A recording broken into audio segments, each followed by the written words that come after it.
Hello, welcome back. So in the last video, we have discussed about what is what is basically a lambda expression and how to convert a given expression into a lambda expression. So in this video, we will try to understand what is basically the use of a lambda expression and what are functional interfaces. So first, let us try to understand what are functional interfaces.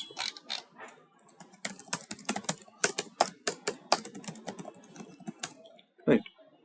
So we know an interface is a Java object which consists of all abstract methods.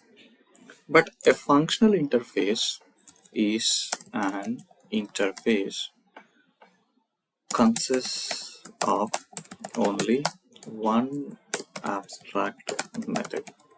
That means an interface which consists of only one abstract method is called a functional interface.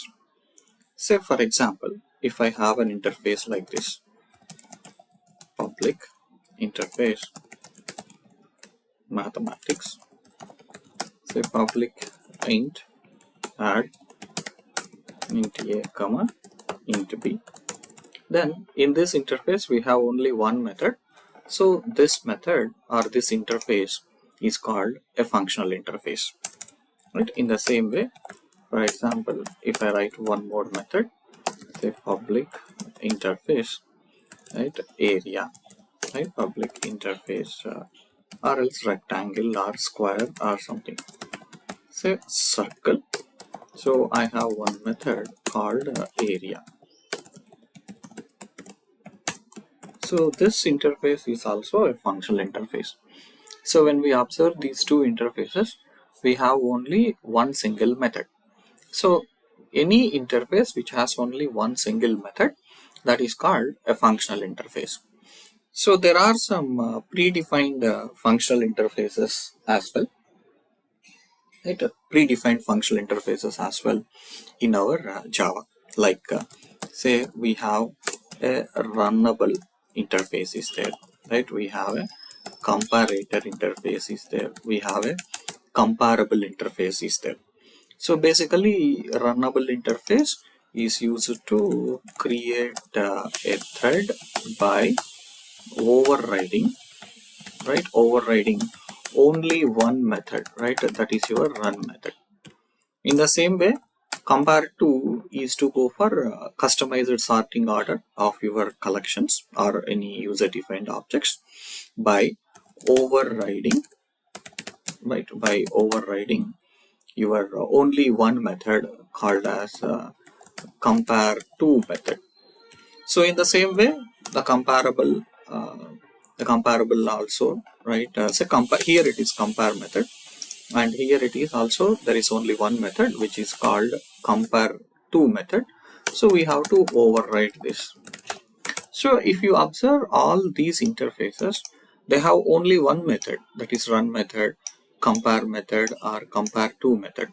So all these sorts of interfaces comes under functional interface category, right?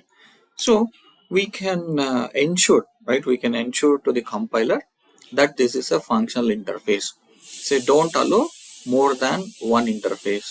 By this information can be provided by annotating the interface with @functional interface. So when I say like this, for example, if you see, this is a functional interface, but if I add one more method, right, say sub a and sub b. So now in this case, this methods, two abstract methods are there in this interface. So then this will be no longer a functional interface. It is just an interface.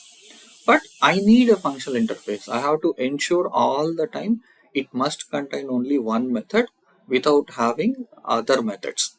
So to ensure that, if we annotate any method with the functional interface annotation, then this will ensure that this interface will contain only one method. So if we try to add, right, if we try to add any one method, right, any additional methods apart from the existing methods, then this will throw you an error, right? This will throw you an error there, right? So now if you look at this one simple example, so I'm creating one simple interface test class, right? Interface test class here. So in this, right, say in this, I'll write the same methods. I'll make use of the same methods. Let us say I have one interface called mathematics, right? I have one interface called mathematics. So now this is simply an interface. So how do I ensure that it is a functional interface? So if it is having only one method, then it is a functional interface. So if I add one more method here, then it is not throwing any error because I am not strictly specifying this is a functional interface. But we can strictly specify this is a functional interface. So don't allow any other methods except one method by means of an annotation, right? I'll make this as a comment. Now if I see here, say functional interface. So when I add this annotation called @functional interface, then your compiler ensures that this method will contain only one method, an abstract method, not more than one abstract method. So if I try to add one more, then it will throw you an error. That means it will not compile because I specifically mentioned this interface need to be a functional interface. So we can explicitly define that interface as a functional interface by using this @functional interface annotation so that the compiler won't allow additional methods in this interface.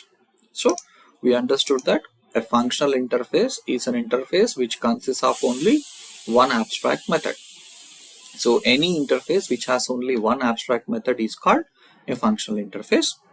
So we can strictly make it as a functional interface without allowing any other methods by adding an annotation called @functional interface. So if I don't add, if I keep on writing more than one interface also, compiler won't throw any error. But in this case, we have to make it a strictly in part of functional interface. So we have to add this annotation called functional interface. So there are some predefined functional interfaces are there. Those are runnable interface, comparator interface, and comparator interfaces are also there. So basically our functional interfaces, right, say functional interfaces are used to implement lambda expressions. So in our previous videos we have seen what exactly is a lambda expression.